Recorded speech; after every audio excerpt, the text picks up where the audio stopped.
Good morning, everyone, and welcome to Connect2STEM Live. I'm Caroline Berger, Director of Corporate and Community Relations for the University of Arizona Health Sciences in Phoenix. Who's ready to have fun with STEM today?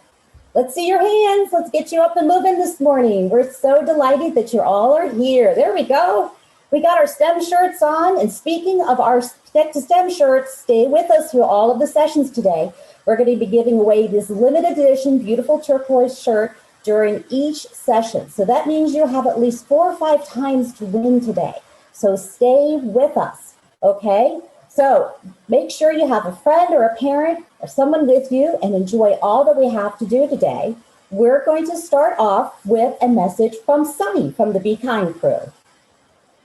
Hey everyone, I'm Sunny with the Be Kind crew, and I want to welcome you to Connect2STEM TV, organized by the University of Arizona College of Medicine, Phoenix, in partnership with Cox Communications and the Arizona SciTech Festival.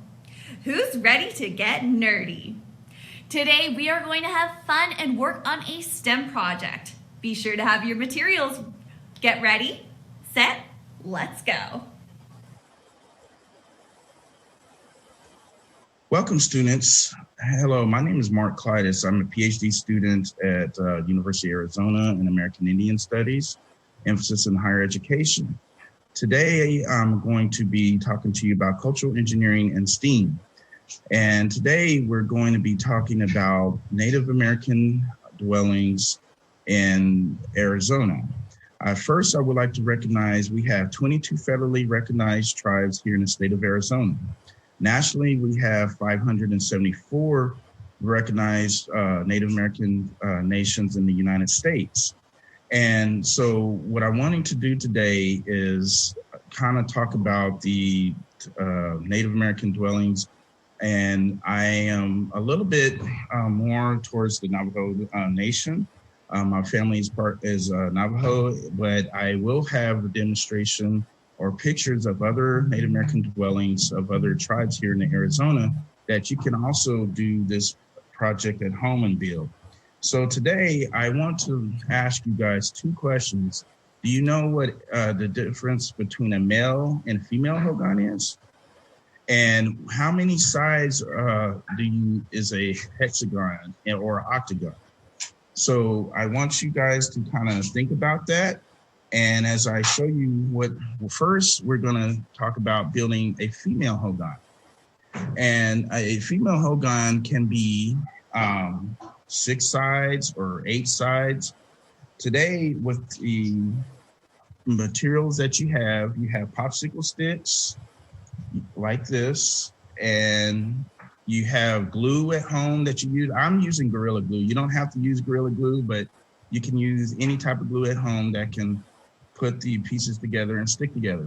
You can also use a wooden dowel rod that you can get at the dollar store, or use a paper towel roll, the end of the roll, or a toilet tissue roll, whatever, how you want to do, but mainly paper towel roll will work best. So first off, I'm going to show you a 6-sided, oops, I kind of gave you a little clue there, students, but on a hexagon for a female Hogan, I want to kind of show you what you're going to start off with. So you're going to start off with the bottom here, and it's in a hexagon. You can kind of do this by either drawing the hexagon on a sheet of paper, or you can start off just making points here, the 6 points, and connect the sticks as is shown here on the bottom of this demonstration point of the female Hogan I have here. And then you can go and start building it. Now, students, you don't have to build it this high for the walls and as you go around. But I advise you, once you go through each, starting from the bottom, as for your bottom of the Hogan and the floor, what I would advise you to do is start going clockwise. So when you take each stick and you build around it, it's kind of go 6 sides here. So I would like to also talk about one thing about these native dwellings. This is kind of showing the Native American intelligence at work. These dwellings have been here for centuries.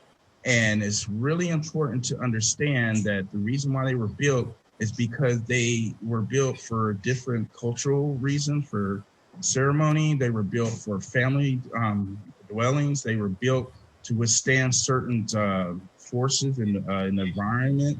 And with this particular dwelling that I'm showing you, the female Hogan, the hexagonal shape here, when you are out in the environment, it's the engineering aspects of it can withstand a lot of the force, the wind, and everything that comes into hitting a dwelling. Like most of the homes that you see are built, they can be like an adobe style, like in the Southwest, but the Hogan was built because it's the female Hogan culturally was housed a lot of the family in, and a lot of the living quarters was done in there, and the cooking and everything where the family stays in.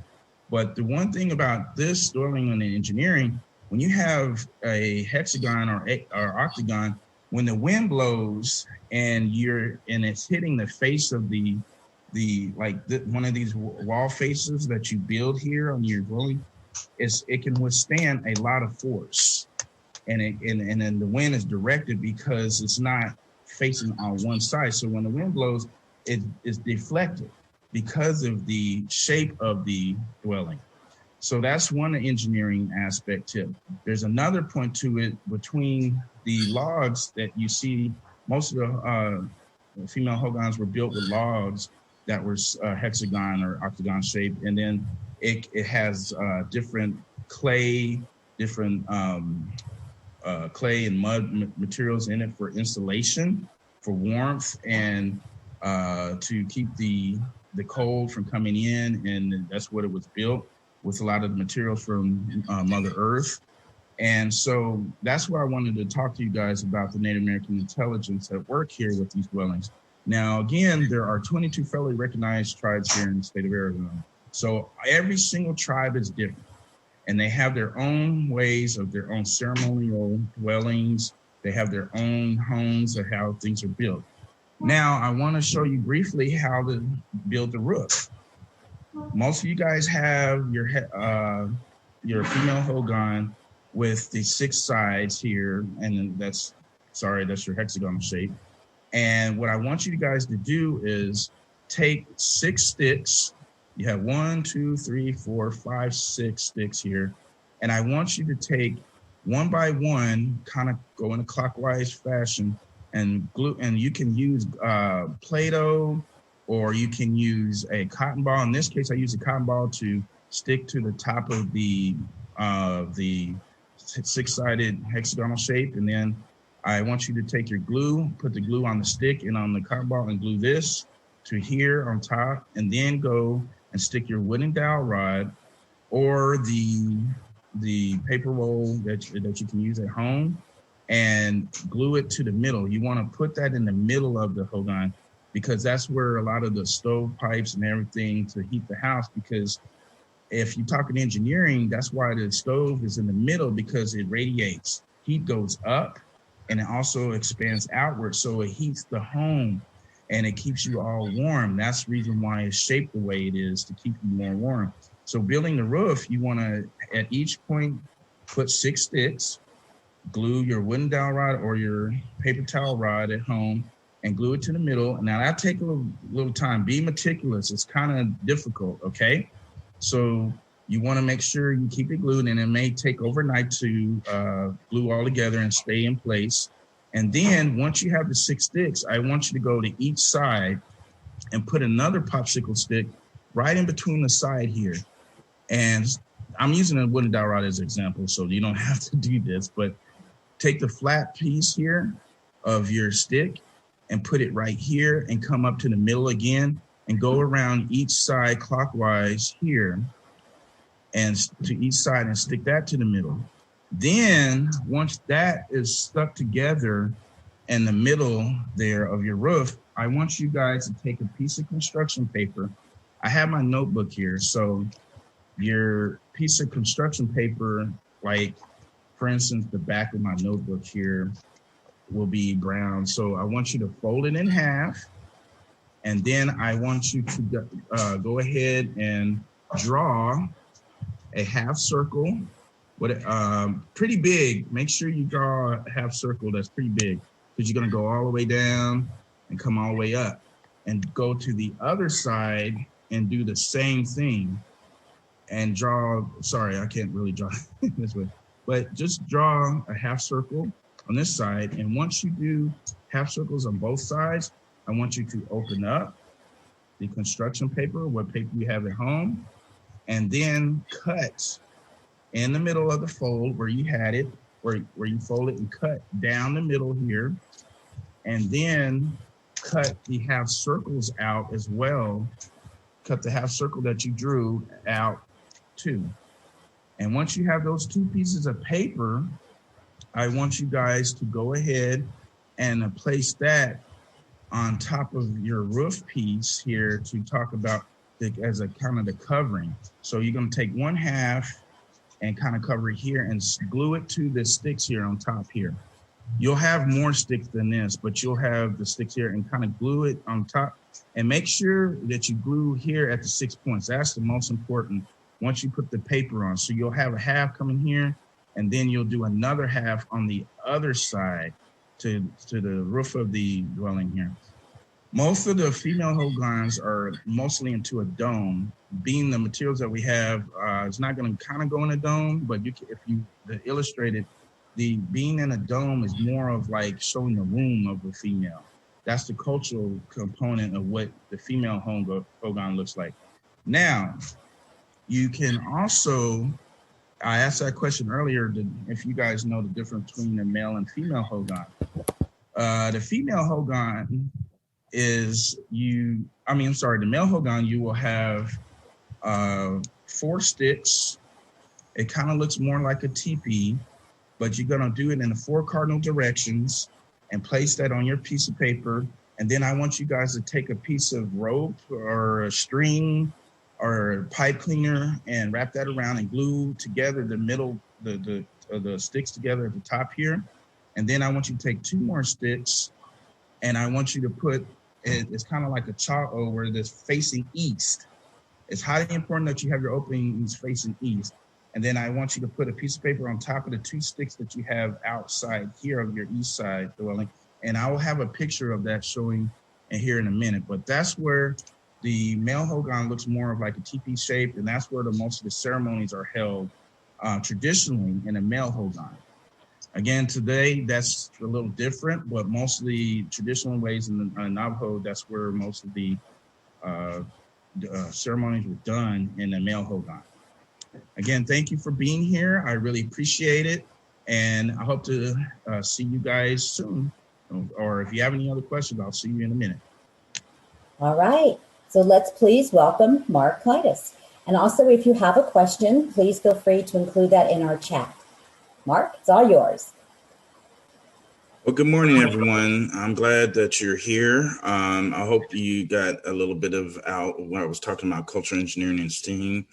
The reason why I was doing this is to bring perspective of the particular dwellings that are in the Southwest from our indigenous nations, and represent them in the aspects of what they have done. And I'm looking at it in the standpoint of engineering. So if you guys have any questions, feel free to unmute yourself or send the question in chat, and I'll be willing to ask the questions when I see them in chat here. Or if you can unmute yourself, I'll ask them. I'll give you about a couple of seconds here.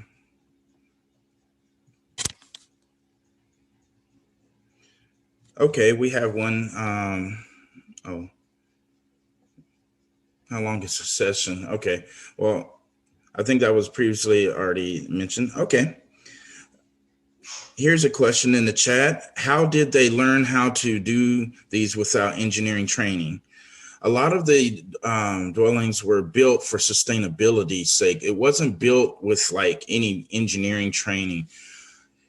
When you're in the elements where you're at, and depending on where you are in the world, what you do is you you take the particular materials and use them to make the dwellings the way you can the fit. You look at the surroundings, look at the nature, and take what Mother Earth has for it given to you, and you build it from there. So there wasn't the formal engineering training as we see today. You go to school and everything. That's not exactly the way it was. It was taught by observation. It was taught by traditional stories of way things should be done a certain way, and you should listen. And me being a Chardonnay, I always had to listen. And the biggest thing I will advise, if you ever go visit the tribes and do different things with them, listen to them before you say anything.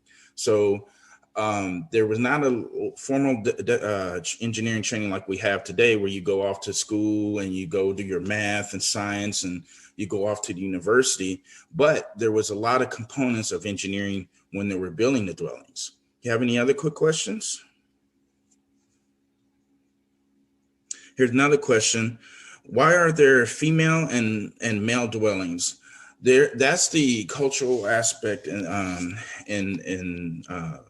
the Navajo culture, that there's traditional stories that that deals with the creation story in the culture. Most of it, out of respect, I will explain just briefly that the male Hogan was traditionally designed from the cultural dwelling, from the cultural stories, that everything has cultural significance, ceremony connection with Mother Earth, Father, Son, and the significance of the different ceremonies performed in the Hogan. The male Hogan was built for mainly to show the ancestral home, but it was mainly where a lot of traditional ceremonies were built. Then on the side, which I have a picture here, I will pull up my PowerPoint. I'm sorry, I forgot to pull that up. Here you go. Here up in this picture here is a example of a male Hogan, which is facing east. And a lot of the traditional ceremonies were done in this dwelling here. As you can see, it looks like, if you look at it, like a mound of dirt, but there are a lot of logs in here, like I was telling you, how you develop it, where you put 4 major sticks for the 4 cardinal directions for the top of it here. And that's the stovepipe, which you have here, but then you can put I'm sorry, we can't see could you please share your screen, and that way we can all see this good information. Oh, sorry. That's okay. Thank you. Sorry about that. Let's see. Okay, and here you go. Sorry about that. So this is a picture of a typical male Hogan here. And let me pull up the chat. I'm probably missing. Okay, thank you. So you guys can see this now. So the top left-hand corner here is a typical picture of a male Hogan. And then right below it here is a picture of a female Hogan. Like I said, it's a kind of a dome shape here, but this is one of the pictures of a traditional female Hogan, and this is where a lot of the family got together, and the dwelling for the family was in here. So it shapes as a womb of Mother Earth, and that's the reason why there's a difference, because the creation stories. I have resources that I will be sending out as well, that I got this information, and also talks about more of the cultural creation stories and why the dwellings, you have a difference between male and female Hogan, because there's always a balance in this, where you always have a male and female component on this earth in the different ways of nature.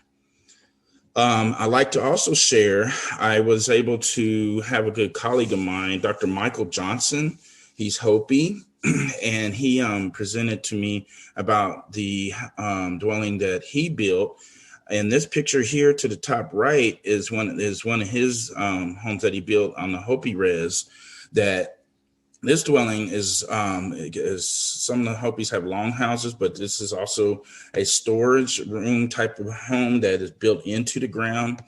All this is all natural. None of this was done by any excavation or anything with tractors, bulldozers, or anything. It may look like it because the way the earth is moved, but due to the sandy soils and everything and the rock slate type of material out there, none of it was done with any excavation.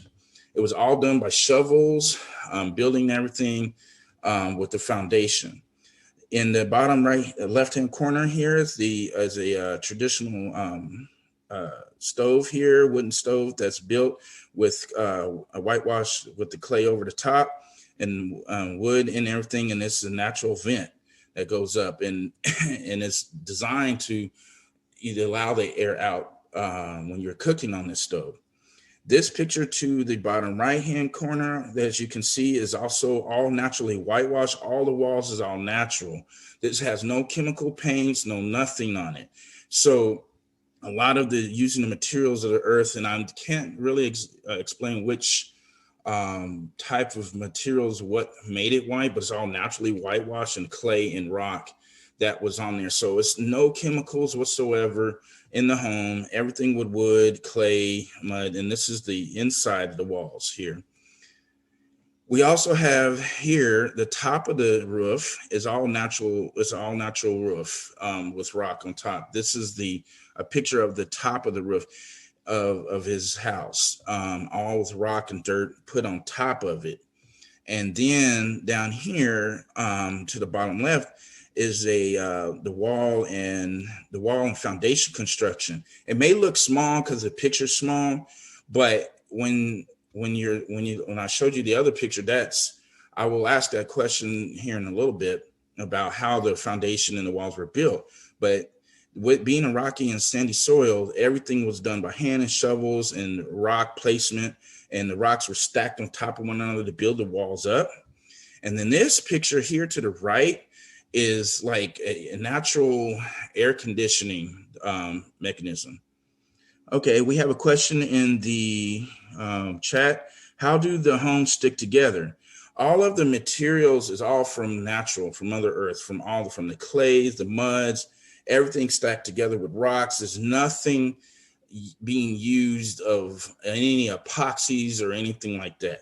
So that's how they were sticking together, is just tightly fit and fitting together and compacting the soils and the dirt together. So that's how that was built. And this picture to the right is inside his home, which is a natural fireplace. And it's this little draft area. This is a wall block, but this was a natural kind of AC unit of the home, where when they had the fire going, there's a downdraft hole right here that you see in the black here that would open up a draft vent and automatically exhaust the air coming out from the fireplace. And then the cool air would come straight back in and be diverted by the stone wall to heat the house, and then also divert the heat around the home to make it more warm.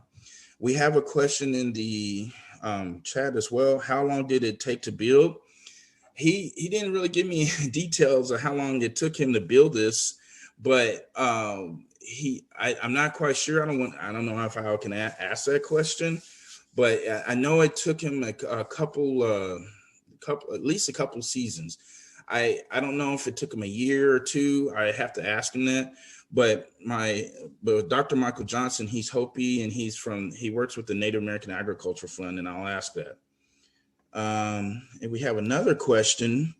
Congratulations, Chantel BR. Oh, that's one of my mentees, Chantel Blue Horse. That's one of my mentees. But she goes to Dene College. And we have another question in there. Where was it built? This home was built on the Hopi Res, which this is his home. He built it all by his hand. We have another question. What would they do to build a dwelling if they had no elements to build with? Bianca, to answer your question, you mean no elements to build with? There is elements. All Mother Earth has all the elements together. You have all the type of material. You have all the different type of elements of rock. A lot of the soils are out there is kind of loose and sandy. So I wanted to propose this question, being that you just kind of asked that question, how deep do you think he had to build his foundation for the home, which is this picture here? How deep, how wide, or how narrow do you think he had to build his foundation to build the house? Not a lot. Okay. Y'all want to give any numbers, like how deep, how many feet, how many things like that? Okay, we got 10 feet, we got 2 feet, 3 feet. Okay. You're approximately right, but I want to say one thing. He told me that with his foundation, being the rocky soil was 0 feet. No, not really. The rocky soil and sands that are there, and you have 6 different types of soils in Mother Earth. So the area where they're up on the Hopi Res, he had to have a wide foundation, and he had to build at least close to 3 feet deep into the soil. But the foundation is wide. It's kind of like how you see on a pyramid, but it was built really wide so it can withstand when you started building the wall construction, which is, I'm sorry, switching back and forth. But as you can see in the bottom left-hand corner of this picture here, and you see from the other picture, you see how, I don't know if you see my cursor, but this is the foundation. This is the base foundation, and everything he built into it was about 3 feet deep, and it was wide. He went, I don't know how far wide, but he did tell me he had to have a wide foundation. And I don't know the square footage, if he measured it, how the house, he didn't tell me that. But the actual built-in is 3 feet down, and the walls were built stacked on with the different rock. So the wall construction is the wall thickness. The wall thickness is about 2 feet thick, or at least a foot and a half to 2 feet thick. So that's the wall thickness. So each of the walls were about 2 feet in thickness, and then that causes a lot of insulation and warmth in the home. And each wall was stacked on with the different rocks. So that's why the way he built his home is just a little bit different, but it was all natural. And it was from the different soils. They got clay, that's the elements and everything. So the clay that was made is from the soils that was there. All of it was natural paint. They had the flowers, and the clay acted as a sealant on the walls. The foundation's really wide, kind of like a pyramid. And then you build from that wide foundation up, and you have the thickness of the walls. So you see a lot of the homes in the Southwest kind of built that way for the walls. Some of the traditional adobe homes and traditional ways of things are built. So let's see, is there any more other questions? I had another quick question. Again, why do you think this picture to the right was natural air conditioning?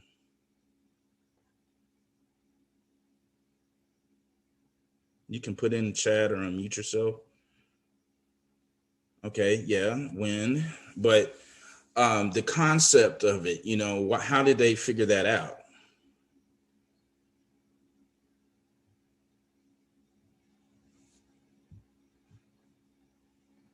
I mean, they didn't have, one question was asked earlier, it was a formal engineering education. They didn't have the laws of thermodynamics and everything you study as an engineer, as I had to. Yes, precisely. Information passed down generations. That's one component. Yeah, it was passed down generations. But the way it was built is to understand how the laws of thermodynamics and everything. Experimentation. Correct. One quick question. On top of the roof, how did you think he built the roof?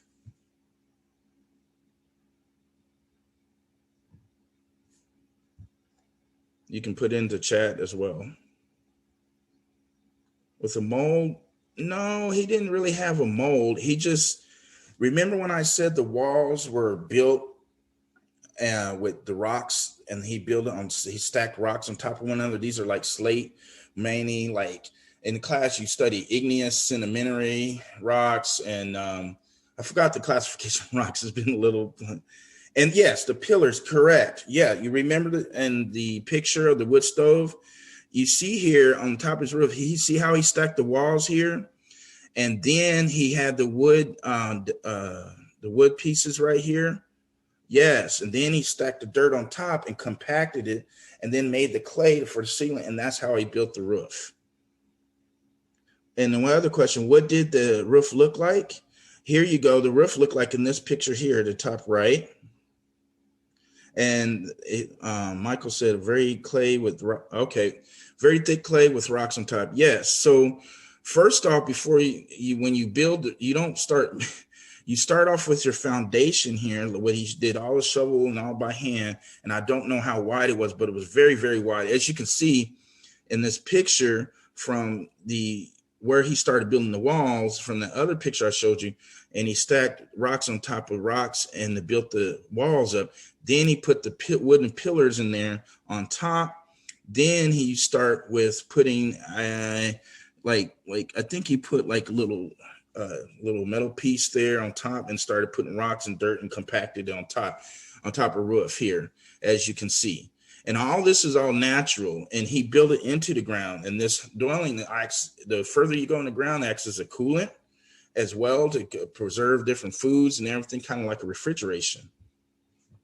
The same thing kind of happens here in the Hogans as well.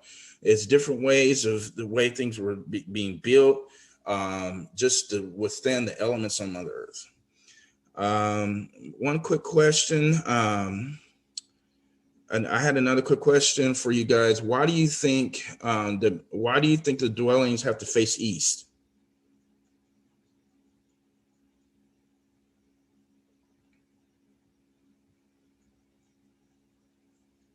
This is a kind of culture question. Why do dwellings face east every day? Correct. Yeah, the sun, and then the chat that the sun rises in the east. Okay, well, to answer that, you're right on track with that. There's more sunlight, so it makes it feel warmer. Yes and no, but the cultural component of the way to face the east every morning, and in our culture, you should supposed to be getting up and have your prayers right before the sun rises. Everything when you have your prayers done to the east in the morning, you take your corn pollen out and you do your prayers, and then it's supposed to represent you getting up every morning to do that. So that's why it faces east. And then as the sun goes over it, you can see it goes over the top of the home. And the reason why there's certain times of the year and certain ceremonies are done, because it represents the way Mother Earth and the rotation, the way the sun comes over, and then in the moon as well. Yes. Let's see. Michael said to face the rising sun is symbolizing birth and life. Correct. Yes. This is the birth, the rejuvenation. Chantel, thank you, Chantel. The holy people are up early in the morning east, so that's what you're supposed to do. And that's why it faces east. A lot of native dwellings all face east. So is there any more questions? I have about 5 more minutes.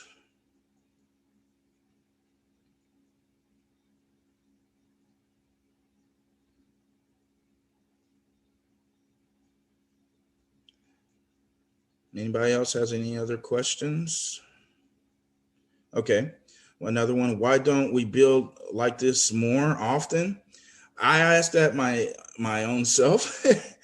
To answer that question would be something that would have to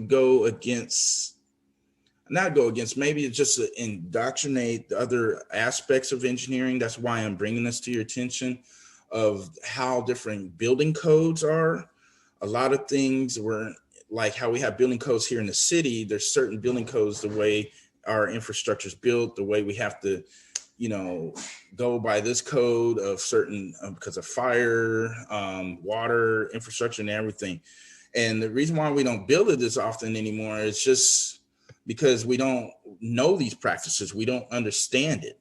Another question is, maybe people don't really like to live in a house made of dirt and rocks. Well, yes and no, but we are in a house of dirt and rocks. If you look at the drywall, do you know what drywall is made of? It's made of gypsum. It's a white little rock. It looks white, but it's made of gypsum. So everything you're talking about, dirt and rock, we are in dirt and rock. So, people don't realize that in the dwellings that they have today. Another quick question, why did they learn to do this? Because they were adapting to their surroundings, they were adapting to the environment that they're in. Another question is what would happen if the structure wasn't built right?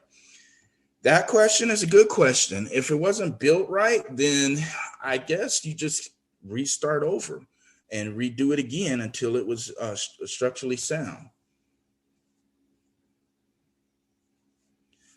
I think that, yay, thank you, Bianca. That's a little bit of my time. I think we're done here, but I appreciate all the questions. I hope you learned something today out of what I was trying to present. I'm still working on a lot of this perspective nature about cultural engineering and STEAM. This is some of my research work, and this is what I'm looking to bring into higher education and then STEM. That's wonderful. Thank you so much, Mark, and thank you all for the great questions. Congratulations, Chantel, our t-shirt winner for this session. Also, please note that there is a survey, a quick survey with a link in the chat. If you would please take a moment to go ahead and do that. We want to get your thoughts for today's session and also ideas for future sessions as well. Again, once more, thank you, Mark, for starting our morning off. Great way, great learnings. Stay with us. We have more Connect to STEM coming up now. Wasn't that fun? You did great. Do me a favor. Before the end of the day today, tell a friend or grown-up something you learned today. Be sure to check back for more Connect to STEM TV. There's lots more cool videos to check out. You know what? I should invite my friends to join the next session so we can work together virtually. Don't forget you need to register here. Special thanks to our sponsors, Banner Health APS, for their great support. For more nerdy ideas, follow Connect to STEM on Facebook. And here are some important reminders. Be kind, wash your hands, and mask up.